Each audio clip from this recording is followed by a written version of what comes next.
The October wind cut through Millbrook like a blade, carrying the scent of dying leaves and the promise of an early winter. Sarah McKenna pulled her woolen shawl tighter around her shoulders as she swept the schoolhouse steps, watching the last of her students disappear down the dusty main street. The setting sun painted the Dakota Territory landscape in shades of amber and gold, but the beauty of the evening couldn't ease the knot of anxiety that had been growing in her chest for days. Mrs. McKenna. The voice behind her was cold, official. She turned to see Sheriff Garrison approaching with 3 men she recognized from the Territorial Council. Their faces were grim, their hands resting near their weapons. "Sheriff," she nodded, setting down her broom. "Gentlemen, what brings you here so late?" Garrison's weathered face showed no emotion as he pulled a folded document from his coat. "Sarah McKenna, by order of the Territorial Council, you're under arrest for acts of treason against the United States government and conspiracy with hostile Indian forces." The words hit her like a physical blow. "I beg your pardon." "You heard him, woman." Councilman Bradley stepped forward, his thin lips pressed into a hard line. "We have evidence that you've been passing information to the Lakota about military movements, supply routes, and patrol schedules." Sarah's legs nearly gave out. That's impossible. I would never—" "Don't make this harder than it needs to be," Garrison interrupted, though his voice carried a note of reluctance. He'd known Sarah since she arrived in Millbrook 3 years ago, a young widow seeking a fresh start after losing her husband in the war. She'd been nothing but helpful to the community, teaching their children with patience and dedication. "The evidence is clear," Bradley continued. "Lieutenant Morrison's patrol was ambushed last week. The Lakota knew exactly where to wait, exactly when they'd be most vulnerable. That information came from someone in town, someone with access to military communications." "And you think it was me?" Sarah's voice cracked. "Based on what evidence?" "You were seen talking to that Indian boy by Miller's Creek 2 months ago," another councilman spoke up. "Witnesses saw you give him food, tend to what looked like a wound on his arm." Sarah's heart sank. She remembered that day clearly. A young Lakota warrior, barely more than a boy, had been injured and hiding near the creek. His shoulder bore a fresh bullet wound, and he'd been burning with fever. She couldn't have left him to die, regardless of the tensions between their peoples. But she'd never imagined that act of basic human compassion would be twisted into evidence of treason. "I helped an injured child," she said quietly. "That's all. I never gave him any information about the military." "The council has voted," Bradley announced. "You'll stand trial at dawn. Given the severity of your crimes during wartime, if found guilty, the sentence will be death by hanging." The world seemed to spin around her. Death by hanging, for helping a wounded boy. As they bound her hands behind her back, Sarah caught sight of a figure watching from the tree line beyond the schoolhouse, a tall man on horseback, his long black hair braided with leather and feathers. Even from a distance, she could see the pain in his weathered face, the internal struggle playing out in his dark eyes. Standing Bear had come to witness what his people's enemies would do to the woman who had saved his son's life. Chapter 2. The Chief's Dilemma. The Lakota camp, nestled in the valley below Crow's Peak, buzzed with the quiet activity of evening preparations. Smoke rose from cooking fires, children played among the teepees, and the sound of horses nickering drifted on the cool air. But Chief Standing Bear felt none of the usual peace that came with returning to his people. His mind was consumed with the image of Sarah McKenna being dragged away in chains. Father. The voice belonged to his son, Dakota, now fully recovered from the bullet wound that had nearly claimed his life 2 months ago. At 19, he was already a respected warrior, but Standing Bear still saw the frightened boy who had stumbled into their camp that day, bleeding and delirious. "The woman who helped you," Standing Bear said without preamble. "She has been captured by the White Soldiers' Council. They plan to kill her at sunrise." Dakota's face paled. "For helping me?" "They believe she gave us information about their movements, about the patrol we attacked." Standing Bear's jaw tightened. The ambush had been planned based on patterns they'd observed over weeks of watching, not from any information Sarah had provided. She was innocent of their accusations, but that wouldn't matter to men driven by fear and the need for vengeance. "We have to help her," Dakota said immediately. "She saved my life. I would have died without her medicine, her kindness." Standing Bear looked at his son with both pride and sorrow. "And risk how many of our own lives?" The soldiers are expecting us to try something. They may be using her as bait, hoping we'll attack and give them reason to bring more troops into our territory." Around them, other members of the tribe had begun to gather, drawn by the urgency in their voices. Grey Wolf, Standing Bear's most trusted warrior and closest friend, approached with concern etched across his scarred features. "What troubles you, my chief?" Standing Bear explained the situation, watching as the faces of his people reflected the same internal conflict he felt. They all remembered the stories Lakota had told of the white woman's gentleness, how she had risked discovery by treating his wounds and giving him food for his journey home. In their culture, such a debt could not be ignored. "She showed honor when she had no obligation to do so," said Winona, the tribe's eldest woman and Standing Bear's aunt. "That is not something we can forget." "But at what cost?" Grey Wolf countered. "If we attack their town to save one white woman, they will send the cavalry. More of our children will die." "There might be another way," Lakota said quietly. All eyes turned to him. "I could go alone, trade myself for her. They want someone to blame for the ambush. Let them have the warrior who actually participated, instead of an innocent woman." "No." Standing Bear's voice was firm. "I won't sacrifice my son for my conscience." As the debate continued around the fire, Standing Bear's thoughts drifted to his late wife, Ayana, who had died giving birth to their second child, a daughter who had lived only days. Ayana had always believed that the spirits sometimes placed people in their path to teach them about honor, about the true meaning of courage. She would have known what to do. The sound of hoofbeats interrupted his reverie. A young scout rode hard into camp, his horse lathered with sweat. "Chief, the soldiers are moving a full patrol, 30 men heading toward Crow's Peak. They'll be here by dawn." Standing Bear's blood turned cold. Whether they rescued Sarah or not, the soldiers were coming. The question was no longer whether to risk an attack on the town. It was whether to face the cavalry with the weight of an unpaid debt on their souls, or to act with honor and face whatever consequences came. "Gather the war council," he commanded. "But we have little time and difficult choices to make." As his people prepared for what might be their final night in this valley, Standing Bear looked toward the distant glow of Millbrook's lights and wondered if Sarah McKenna was looking back, knowing that her fate, and possibly theirs, would be decided before the sun rose again. Chapter 3. The War Council's Decision. The sacred fire crackled in the center of the council lodge as Standing Bear faced his most trusted warriors. The flames cast dancing shadows on the weathered faces of men who had survived countless battles, who had watched their way of life slowly erode under the relentless pressure of westward expansion. Tonight, they would make a decision that could seal their fate. Grey Wolf spoke first, his voice heavy with the weight of experience. "The cavalry patrol changes everything, my chief. If we attempt to rescue the woman, we'll be caught between the town's defenders and 30 mounted soldiers. It would be suicide." "Perhaps that's what they want," suggested Brave Eagle, a younger warrior whose family had been killed in a cavalry raid the previous winter. "Use the woman as bait, draw us into a trap, finish what they started at Little Bighorn." Standing Bear listened to the arguments, feeling the crushing responsibility of leadership. Every decision affected not just the warriors around this fire, but the women, children, and elders sleeping in the teepees beyond. Yet the image of Sarah McKenna's face as they dragged her away haunted him. In her eyes, he had seen the same desperation he'd felt when his son lay dying from fever and infection. Old Crow Feather, the tribe's spiritual leader, had remained silent throughout the debate. Now he raised his gnarled hand and the lodge fell quiet. "I have lived through many winters, seen many changes. The whites fear us because they don't understand us. But this woman, she understood something. When she could have let our young warrior die, she chose compassion over fear." He paused, staring into the flames. "The spirits have been clear in my visions. Our time in this valley grows short. Soon we will face a choice, fight and die as warriors, or surrender and die slowly on the reservation. But before that time comes, we have this moment, this chance to show that honor still means something." Lakota, who had been granted permission to speak despite his youth, leaned forward. "The woman risked her life for someone she owed nothing to. If we abandon her now, what does that make us? What will we tell our children about the price of courage?"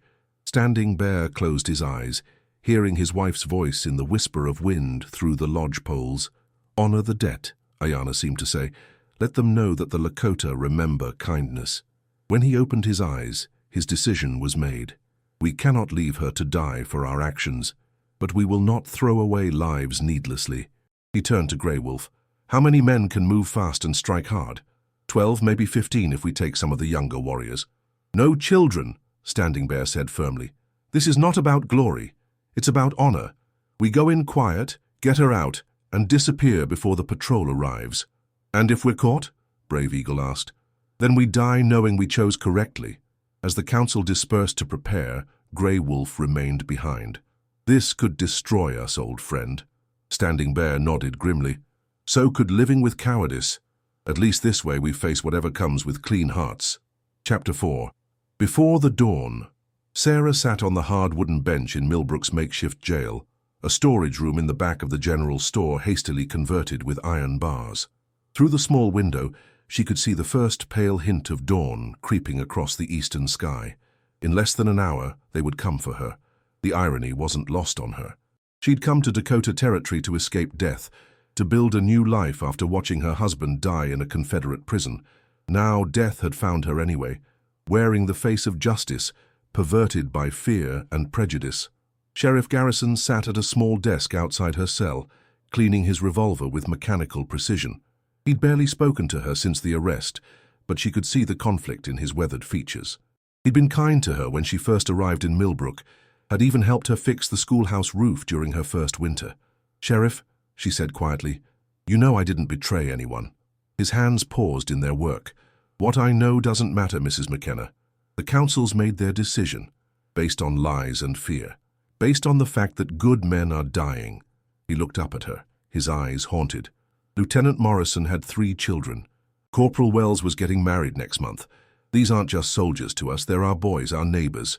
Sarah understood his pain, but she couldn't accept his logic. And killing me will bring them back? Will make the raids stop?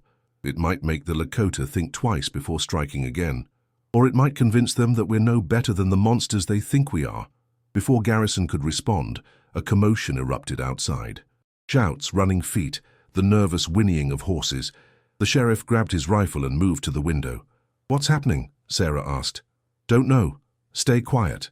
Through the thin walls, she could hear Councilman Bradley's voice, sharp with panic. "Tracks all around the perimeter. They're out there watching us." "How many?" another voice asked. "Hard to say. Could be dozens." Garrison cursed under his breath. "They're going to try something. I knew it." The minutes crawled by, tension thick as smoke in the small room. Sarah found herself thinking not of her impending death, but of the young warrior she'd helped by the creek. Dakota. That was the name he'd whispered through his fever. She wondered if he was out there now, if her kindness to him had somehow led to this moment. A new sound reached them, the thunder of approaching horses. Garrison's face went pale. The cavalry patrol. They're early.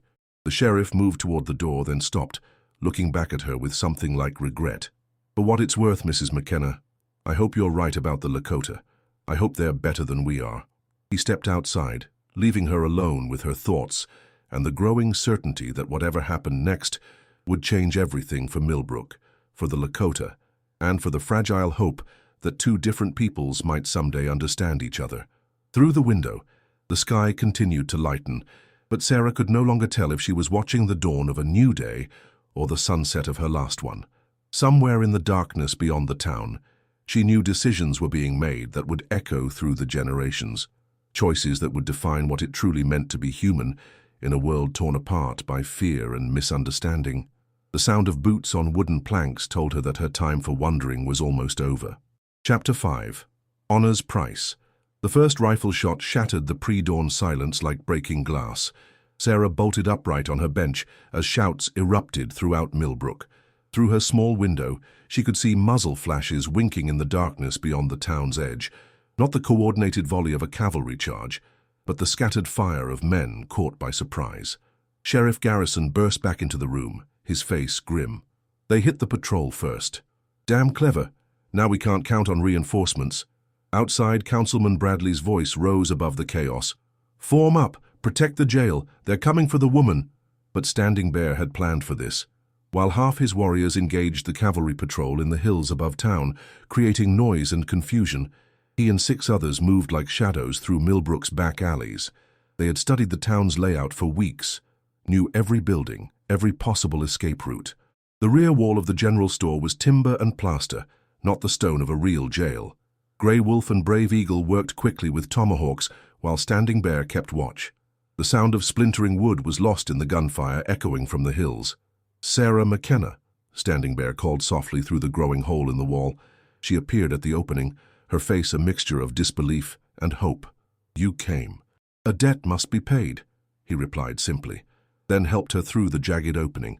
They had made it perhaps 50 yards when Sheriff Garrison's voice rang out behind them. "Stop right there." Standing, Bear turned slowly, pushing Sarah behind him. Garrison stood in the mouth of the alley, rifle aimed at the chief's chest. In the growing light, the two men studied each other, one sworn to uphold the law of a nation built on stolen land, the other trying to honor a code older than any written statute. "She's innocent," Standing Bear said in careful English.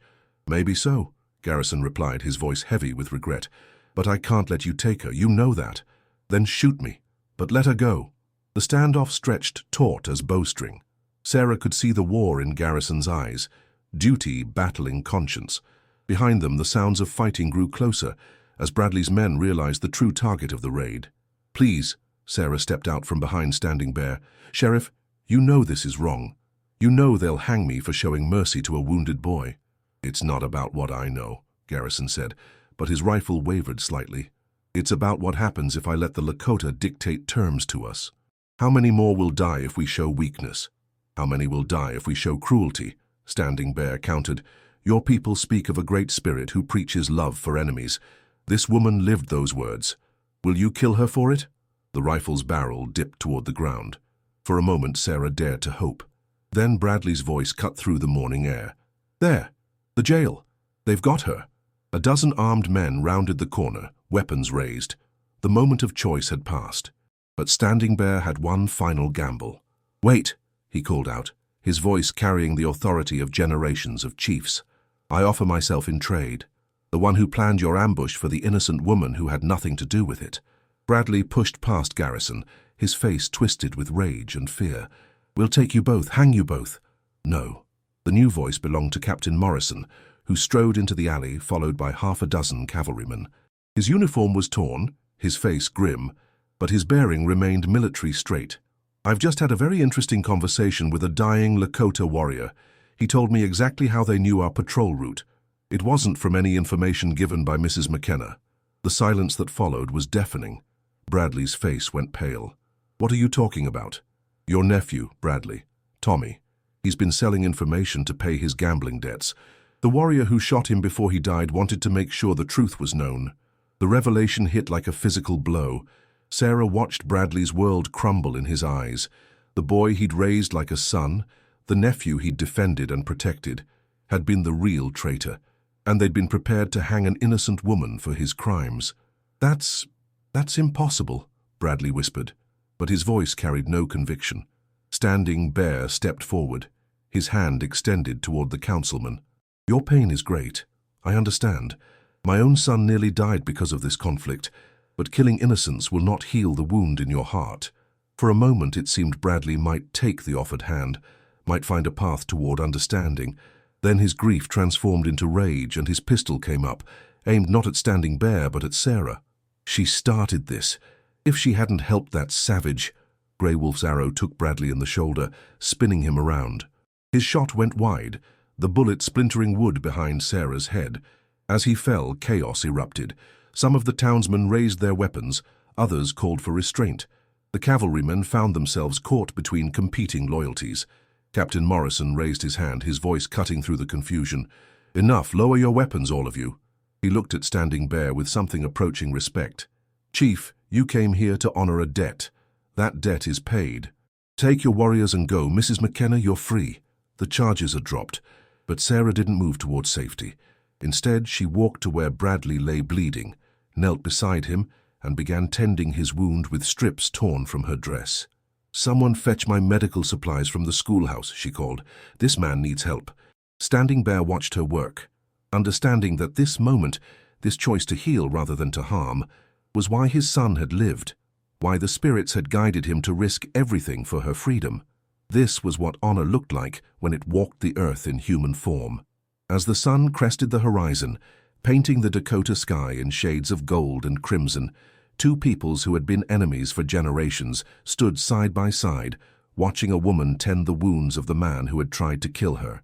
In that simple act of compassion, they glimpsed what the future might hold if courage and kindness could overcome fear and hatred. Standing Bear helped Sarah to her feet when she finished with Bradley. Their eyes met, and no words were needed. The debt was paid, but something larger had been born, a fragile hope that even in the darkest times, the light of human decency could still shine. "Will I see you again?" she asked quietly. "The paths of the righteous often cross," he replied. "Perhaps when my people have found their new home, when yours have learned to share this land instead of taking it, we will meet again in peace." As the Lakota warriors melted back into the morning mist, and Sarah returned to her schoolhouse to face whatever future awaited, both knew that this dawn had changed everything. The old ways of hatred and mistrust would not die easily, but they had planted a seed of something better, a possibility that two worlds might someday become one.